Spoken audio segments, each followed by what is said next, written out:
Hi, I'm Bill Stanczykiewicz, Assistant Dean for External Relations at the Indiana University Lilly Family School of Philanthropy. And I'm joined today by Dr. Pamala Wiepking. Dr. Wiepking is based in the Netherlands and leads the International Programs and Studies area for our school. And Dr. Wiepking, thanks so much for being with us. Of course, it's my pleasure. You are an accomplished researcher and scholar, literally known across the world for your work in philanthropic studies. And I'm curious, how did you get here? What led you on this pathway into the academy in a way that is discovering new knowledge and also providing application for practitioners? I'm not sure what actually led me there. I think I never was called to be a scholar, to call it that way. But what I really want to do is study why people contribute to make more generous societies. And by studying that, I hope to contribute a little bit in how we can actually create those more generous societies. What is your academic pathway? What did you earn your academic degrees in? So my master's is in sociology, which I did in the Netherlands, in Utrecht. And then I went on to do my PhD at the Vrije Universiteit in Amsterdam, where they have a tiny department of philanthropic studies, the only one in the Netherlands. And it was such a joy to join that department and figure out what amazing things people are doing to help others and benefit the world. How do the fields of sociology and philanthropic studies come together for you? You know, sociology could be applied in so many ways, and you chose to do so in philanthropy. What is the intersection there? Well, I do try to study philanthropy from a very interdisciplinary perspective, because I believe that's the only way you can truly try to understand how this complex phenomenon works. But of course, I am a sociologist by training, so I always bring my background into the questions I study. And for me as a sociologist, I find social context extremely important. So it's not just about individual motivations why people behave generously, but it is also about how the context in which people live creates opportunities for them, whether you're asked to make donations, for example, or whether you live in a country where there are almost no civil society organizations active because the law prohibits it. So the context in which you live is very important in studying philanthropy. And when you discuss this topic of philanthropy, reveal your knowledge that you discover related to philanthropic studies in the context of sociology, you often use the word generosity. In fact, even as we've started here in this interview, you've mentioned generosity several times. I know that is a framework that you prefer to work within.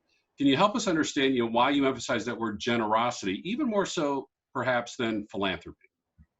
Well, I prefer the word generosity because it resonates more with people across the world. Philanthropy, as great of a word as it is, it has a connotation for a lot of people that associates it with white men giving lots of money away. And it's also a very Western world. So in Western parts of Europe, in the US and Canada, we use the word philanthropy. But across other parts of the world, philanthropy is not a word that resonates with people, that they understand. But generosity is translated in local languages. It exists everywhere in the world. And therefore, I prefer to use this more inclusive term of generosity. When you do comparisons internationally, and the word generosity allows you to do that so well, had you traveled internationally throughout your life? Is that a part of you that happened as you became a scholar? Help us understand your interest in these comparisons internationally. Well, one of the great benefits of being a scholar is that you actually do get to travel a lot. So I get to go to conferences, and I get to spend time with local scholars studying generosity in their own local context. And through that, I learned so much about how people in other parts of the world view this concept of generosity and how they define it. And that also led me to learn that we typically use this very Western European, Northern American view on philanthropy and generosity. About 70% of the articles that are published in our field are written by scholars based in those locations. So we miss a lot of knowledge about how this works in other parts of the world. And I'm really committed to give voice to people that also study this really interesting and important phenomenon, but from different perspectives. And when we think about those perspectives, Dr. Wiepking, can you help us understand a broader definition of generosity? Because again, in that Western understanding, people might immediately think about formal charitable giving to formal nonprofits. But your understanding takes us deeper and broader and wider. Can you please explain that for us? Well, I think it across the world, the definition of generosity varies a lot. But what we try to do in our research is try to capture as much of that variation as possible. So not just looking at formal monetary donations to formal charitable organizations, but look at volunteering, look at helping behavior, mutual aid groups, look at all the types of behavior that people can display to benefit other people. And so that deeper, richer understanding informs your research, which then benefits our students. Could you summarize some of the themes of your research for us, please? You have so many.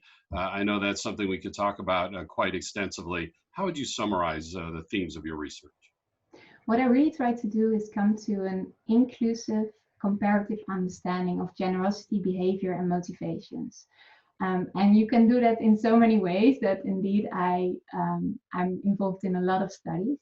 One of the studies I'm currently working on with Professor René Bekkers from the Vrije Universiteit in Amsterdam, this project is called Revolutionizing Philanthropy Research. And we chose this bold title because we believe it's time for a revolution in philanthropy research. We're working with more than 70 people from across the globe, and we're trying to get to a comprehensive knowledge base of all the literature that's ever published in every language possible about generosity, philanthropy, helping, all those terms that you can cover on that phenomenon. And by getting together all that literature, we hope to design a new theory explaining why people behave generously. That is an extensive research project that I personally will be fascinated to watch the development of and learn from, and then apply to my own teaching at the fundraising school, the Lilly Family School of Philanthropy. And I need to ask you, how does that build upon one of your seminal works, one that you're often quoted in and cited in? And I know when I go into the literature, I see this article cited often, and that's related to work you did with Dr. Bekkers on the 8 mechanisms of donor behavior, of charitable giving. If you could help our audience, first of all, just kind of understand that paper and that work, again, which is cited so broadly in our field, and perhaps this new work that you're doing on, revolutionizing the research of philanthropic studies, is that a next generation, perhaps, building off that previous paper? Yes, exactly. So René Bekkers and I started that other project, a literature review of the mechanisms that drive charitable giving behavior more than 10 years ago. And at that time, we were just 2 young researchers sitting at the 13th floor of a tall university building in Utrecht in the Netherlands. And we were just manually reading and coding all those articles to come to an understanding of what drives people to donate money to charitable organizations. And from that literature review, we derived 8 mechanisms that drive why people make donations. And among those mechanisms, they are people need to be asked to give. So solicitation is a very important mechanism, but also psychological benefits. People feel good when they give. So if you can stimulate that they have that positive warm glow feeling, they are more inclined to give and they will give more. Another mechanism is the reputation mechanism. So if other people see you make donations, that increases your social reputation. And there are some more mechanisms that we discovered there. But we both felt that we did not cover the complete literature. We only studied English language articles. We didn't really look deep into how strong the effects were of the studies we looked into, what the scientific evidence was. We just included everything that we could find at that time. So in this project, we really tried to build on what we did before, but not just the 2 of us, with a huge community of scholars, like-minded scholars that also really interested voluntarily to contribute to revolutionizing philanthropy research. And this approach that you're describing gives us wonderful insight into your work as a scholar, but also helps reveal who we are as the Indiana University Lilly Family School of Philanthropy, in that research is never completed, right? There's always the next level of knowledge to discover, and your curiosity, it seems to me, helps inform kind of that next generation from one paper to the next. Yes, and that was what I really enjoy about being part of the Lilly Family School of Philanthropy, that we have this wonderful community of scholars, the fundraising school who is actively sharing the knowledge that we gain at the university with people working in the field. Our students who are from all over the world, and I learned so much from working with them. We have this really strong community, all contributing to trying to understand how philanthropy and generosity work. And how does this research then inform your teaching, Dr. Wiepking? Do you do individual courses on these topics, or do you kind of just fold your research into different modules in your courses? What approach do you take as you translate your research into your classroom material? Well, I think I use both approaches. Typically, I would just look at all the research that's out there, and that doesn't need to be mine, of course. There's so much great research out there, and I just try to translate it in a way that it is resonating with my students, that they understand why it's meaningful that we're reading certain readings or look at certain articles, and how they can use it in their day-to-day practice. So I'm really fortunate to be teaching principles and practices of fundraising at the master's level. And over the past few years, I've worked with so many amazing students working for nonprofits, trying to create a better world. And to play a small part in that by sharing the academic knowledge we have on fundraising or on how to engage with donors is just it's an extreme privilege to be part of that journey that our students have. Can you please give us a sample from the classroom? Is there, a favorite module, a classroom activity, an assignment that you particularly enjoy from one of your courses to help our audience gain of understanding of what it's like to have the good fortune of having you as a professor? Well, I'm currently teaching a summer course on global philanthropy, and as one of the assignments, the students need to write a blog, a popular blog on a very complicated topic, and they're actually writing it right now. So I'm really curious to see what they make of it. But they have to write about whether humans are generous by nature. And we read literature from evolutionary biology. We watched a clip by Frans de Waal, who is a famous primatologist working with monkeys and their pro-social behavior. And we looked at it from psychological perspective. But I'm really curious to learn what they will write about in a popular science blog on whether humans are generous by nature or not. That assignment so typifies who we are as the School of Philanthropy, in that we do not teach the how, and our wonderful neighbors in nonprofit management colleges can teach that how of a strategic plan of board development and so forth.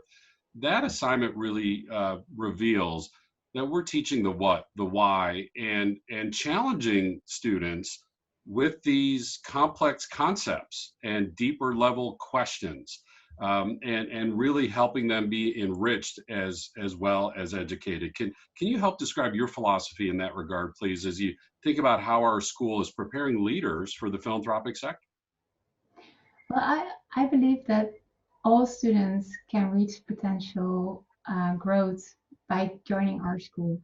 And I'm really committed to help them all achieve their own level of growth and working with them to see how the academic knowledge, but also development as a leader can contribute to them becoming a more fuller person and excelling at their jobs. And that's what I'm committed to as a teacher. Yeah, and could you expand upon that, please? You think about, what does success look like for you? And you touched on it there. As you think about working with our students, whether it's in the classroom or if they're at academic related events, with you, conferences, presentations, and so forth, or maybe even when they are alumni and they stay in touch with you, what does that look like for you in terms of success as you work with our students? Well, it's funny that you asked that, because that is actually one of the assignments we have during our study abroad when I travel with our students to Germany and the Netherlands to discover how philanthropy and the nonprofit sector work in a welfare state. And as one of the assignments there, students have to define for themselves what is success for me. And that made me realize that I also did that exercise. And my definition of success is that people are happy, that they are whole, and that they are contributing to a better world in any way they can, while also being positive and wonderful people. Early in our conversation, you mentioned your passion for comparative study of philanthropy and generosity across the world. In your view, especially for students from the West who make up the bulk of our students at our school, how important do you think it is for students to travel internationally, both for their education, personal enrichment, personal development?